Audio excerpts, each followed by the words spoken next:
Baik, selamat pagi, selamat siang, selamat malam mahasiswa sekalian. Kita jumpa lagi pada perkuliahan kita dalam Arsitektur Nusantara. Pada pertemuan hari ini kita akan membahas tentang material dan tahan gempa. Jadi Arsitektur Nusantara itu adalah tahan gempa. Maka kita coba kita lihat bagaimana materialnya dan bagaimana tentang ketahanan terhadap gempanya.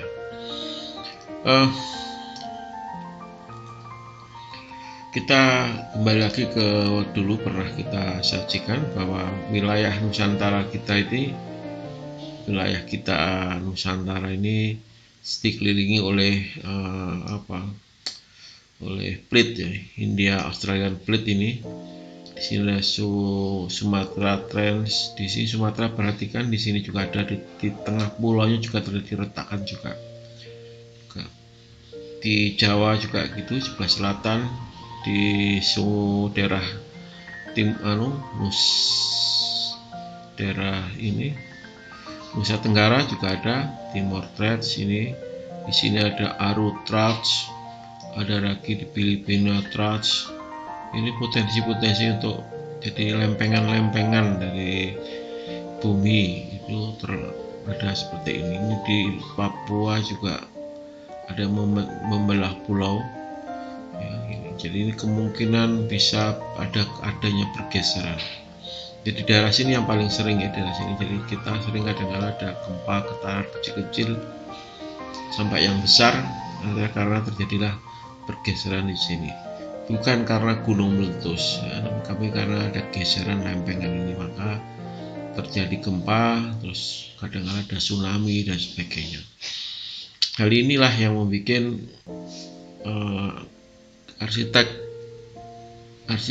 arsitektur Nusantara berpikir sangat cerdas. Bagaimana membuat arsitektur di daerah yang seperti ini. Nah, kita bisa belajar dengan apa yang ada di nenek moyang kita. Baik, kita lihat lagi bagaimana material bahan bangunan yang ada di Nusantara. Kita kembali, jangan bayangkan sekarang ya, sekarang bisa dijumpai beton, bisa dijumpai baja dan sebagainya. Ketika itu material itu belum ada, material itu terdapat di barat ya. Nah, kita coba kembali materi apa aja yang kira-kira ada di Nusantara kita. Yang pertama adalah ini tanah liat ya. Tanah liat ini bisa dimanfaatkan, tanah liat ya, dibentuk dan sebagainya bisa digunakan untuk bahan bangunan, bahkan bahan perabot rumah tangga bisa juga. Yang kedua, bebatuan. Batu-batu ini banyak dijumpai di wilayah kita karena banyak gunung berapi. Di batu-batu ini banyak dijumpai ya, di jalur-jalur gunung berapi biasanya bisa banyak dijumpai batu-batuan. Terus ada lagi karena daerah tropis lembab lagi, kita sering dijumpai dengan beraneka macam kayu ya, kayu ini. Jadi kayu ini juga salah satu potensi yang bisa dimanfaatkan sebagai bahan bangunan. Yang keempat, bambu ya. Rumpun bambu ini kalau di daerah Nusantara ini sangat cepat sekali tumbuhnya ya, jadi bahan pokok utama dalam proses berarsitektur Nusantara, bambu ya. Tanah liat ini bisa bikin batu bata dan sebagainya. Batu kali ini bisa untuk tumpuan, kayu bisa untuk bahan struktur, terus bambu juga bahan struktur ya. Selain itu kita coba ilalang, ini ilalangnya rumput, ini bisa dimanfaatkan sebagai bahan bangunan juga. Selain itu daun kelapa, daun enau, daun macam-macam bisa dimanfaatkan sebagai bahan bangunan juga. Dan bahasa Jawanya damen ya, ini si hijau. Nah, hijau adalah bagian dari sisa dari padi. Nah, ini semua adalah bahan bangunan yang biasa dipakai oleh arsitektur Nusantara. Ya, gimana membuat dengan material bahan bangunan seperti ini supaya tahan gempa. Nah, ini yang PR. Bagaimana nenek moyang kita mengantisipasi dengan adanya bahan seperti ini, harus membuat tempat bernaung ya, dari air hujan dan sebagainya, dan tidak rontok bangunan tersebut ya. Jadi bangunan harus tahan gempa. Selanjutnya struktur tahan gempa. Ini coba kita lihat prinsip dari struktur tahan gempa. Yang pertama ini ada simulasi tentang gempa ya.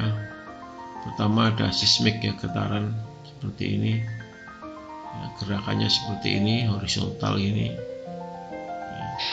Ada vibration ya, getaran gitu bisa naik turun, maka terjadi seperti ya geser sama naik turun ya, seperti ini ya. Terus yang kedua biasanya ada diisolasi di bagian pondasinya ini dikasih, sehingga getarannya bisa berkurang. Ini salah satu penanganan era sekarang ya.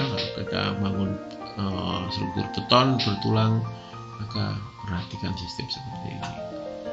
Bisa juga seperti ini, salah satu bagaimana agar mengurangi pengaruh sehingga bangunan tidak rontok ya.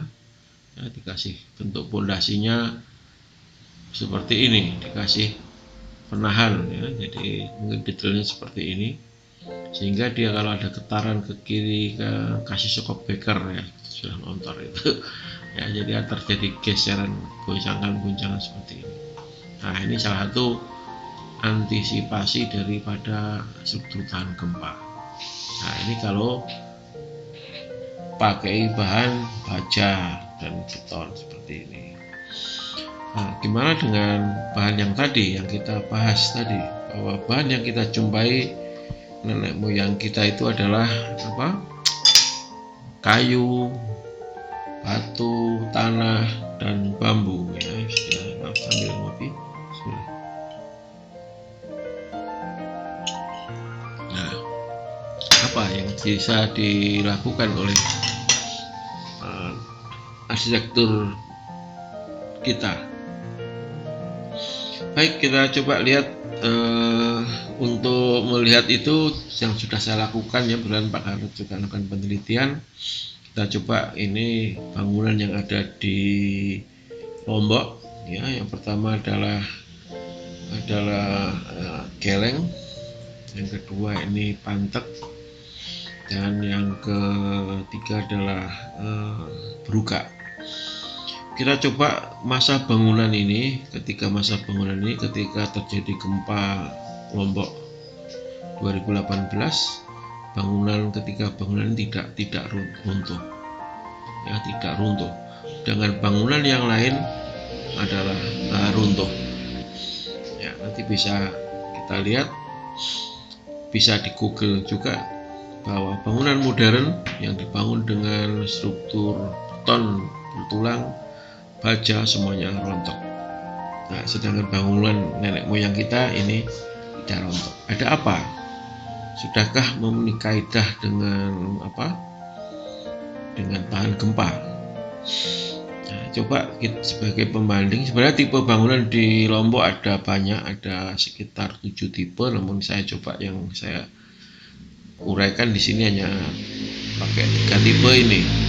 Nah, dua tipe ini hampir sama ya, bedanya ini atapnya agak turun ke bawah, sedangkan ini masih agak tinggi sedikit. Baik, kita lihat di detailnya dari bangunan ini, apakah sudah memenuhi kaidah dari tahan gempa. Ini tumpuan bawah ya, tumpuan bawah ini tidak menancap ke dalam tanah, dia numpang di atas tanah ya. Ini berdiri di atas batu ya. Ini dinamakan cendi biasanya kalau di daerah sana, dengan tiangnya dia numpuk di atas itu. Di antaranya supaya tidak bergeser-geser dikasih hijau, ya, semua seperti itu. Nah ini tumpuan paling bawah. Kalau di tadi ada tahan gentar yang dikasih shock breaker, kalau ini tidak, ditumpukan sini, sehingga kalau terjadi gempa hebat maka bangunan ini bisa bergeser tempat, bisa turun ke bawah dan sebagainya, tidak terikat di bagian bawahnya. Biasanya retaknya adalah ketika ini dijepit, ya, dijepit masuk fondasi, maka di sini akan terjadi retak patah, ya. Ini juga demikian, ini contoh sama, hampir sama, tapi yang lain ya ini semuanya numpang saja. Nah ini untuk ke geleng tadi ya, ini semua numpang ya, tidak ada yang menancap ke dalam tanah. Bagaimana dengan berugak juga demikian, ya, numpu di batu, ini kasih umpak bahasa kerennya, bahasa sekarangnya. Nah, kalau di bahasa Lomboknya namanya cendi. Jadi tumpuannya adalah numpu, tidak dijepit. Nah ini yang pertama.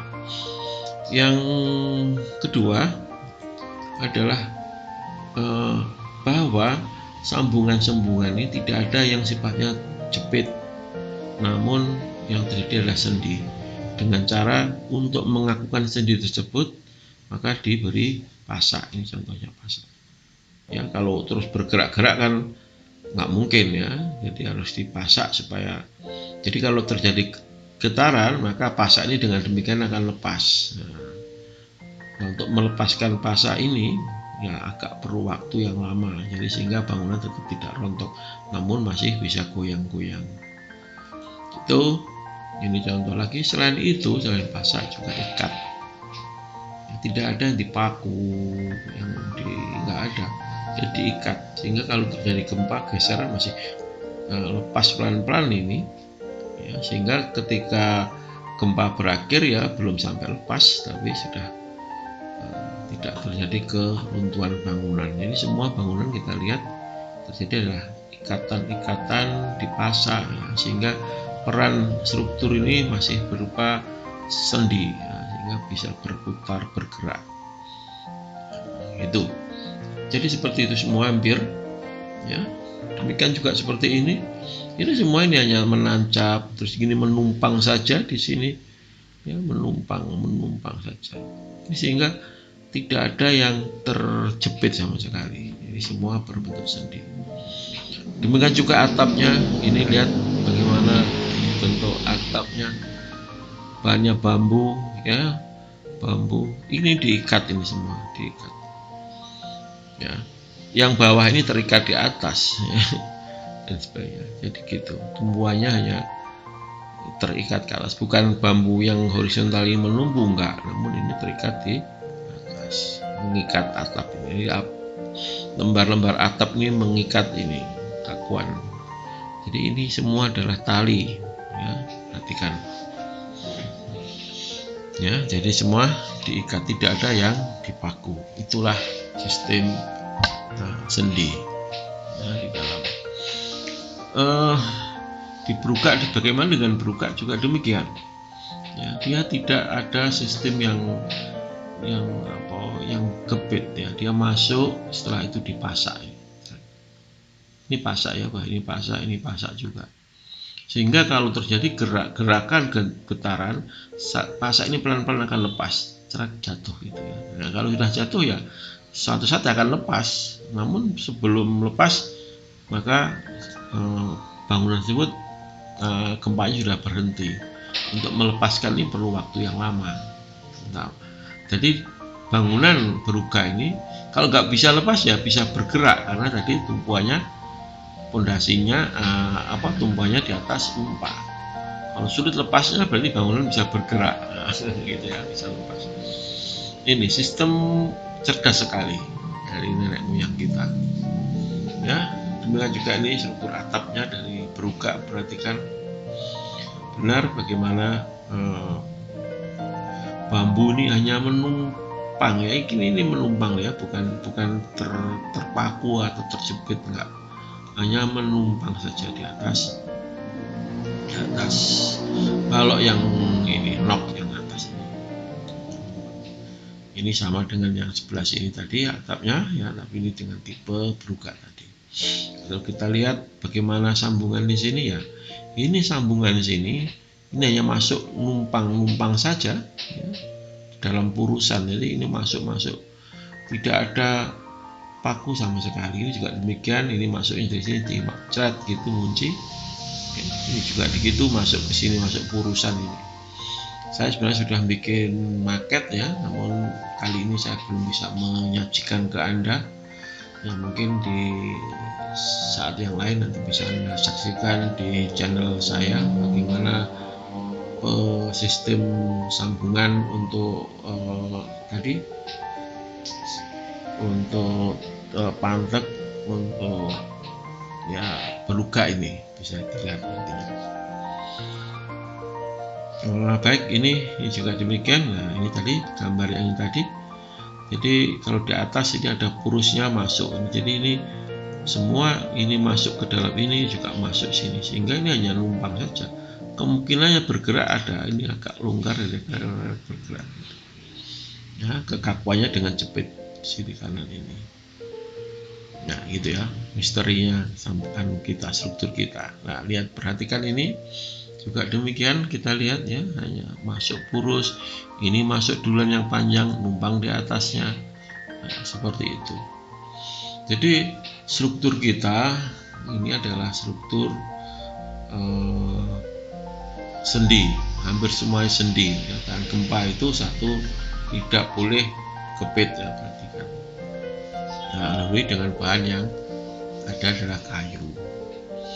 Demikian ya, jadi kalau menggunakan struktur beton, nah tentu teknisnya akan lain. Namun kita bisa belajar dengan nenek moyang kita, sistem struktur kita tahan gempa, maka terjadi adalah sistemnya adalah sendi semua. Ya, ini jadi sendi tapi rigid. Supaya rigid gimana? Dengan pasak ini. Terjadi gempa, maka pasak ini pelan-pelan akan lepas. Talinya juga akan kendor, kendor gitu ya. Tapi ya tali-talinya tali bukan tali kenceng ya, tali apa pati bukan, tapi talinya bisa kendor dengan gerakan-gerakan, maka ini bisa kendor. Ya itu mungkin penyampaian dari saya. Nah, perhatikan setelah ini ada video juga yang satunya, nanti dari situ saya coba expose pantek ini. Perhatikan sistem strukturnya ya, sistem strukturnya apa, sistem struktur yang ada, kita melakukan sistem sendi ya, gitu ya. Perhatikan video setelah video ini juga tentang pantek, perhatikan gitu. Sampai jumpa lagi pada pertemuan yang lainnya. Mungkin kita ini perkuliahan terakhir dari saya ya. Mungkin materi tentang gempa ini masih sedikit, namun saya harapkan saudara bisa mencari lebih jauh lagi tentang ini ya, tentang tahan gempa terhadap Nusantara. Banyak materi tentang itu, bisa Anda download dari banyak materi. Mungkin gitu pertemuan saya hari ini tentang arsitektur Nusantara. Mudah-mudahan selama ini saudara bisa menerima materi saya dengan baik dan bisa paham, ya, bisa bangga tentang arsitektur Nusantara kita, bisa bangga dengan sesuatu yang telah kita miliki. Bahwa arsitektur Nusantara adalah arsitektur yang khusus diciptakan keberadaannya dengan kondisi alam iklim yang di Nusantara, sehingga bisa efisien bagaimana dia menyikapi iklim, bagaimana menyikapi alam yang bergerak, yang bagaimana ini Anda bisa belajar dari arsitektur Nusantara. Arsitektur Indonesia yang terkenal, yang hebat itu setelah dia memahami benar tentang arsitektur Nusantara. Ya gitu, mungkin Anda masih di awal semester akhir semester 3 sekarang, masih jauh untuk belajar. Tapi saya harap Anda tetap bangga dengan arsitektur Nusantara kita.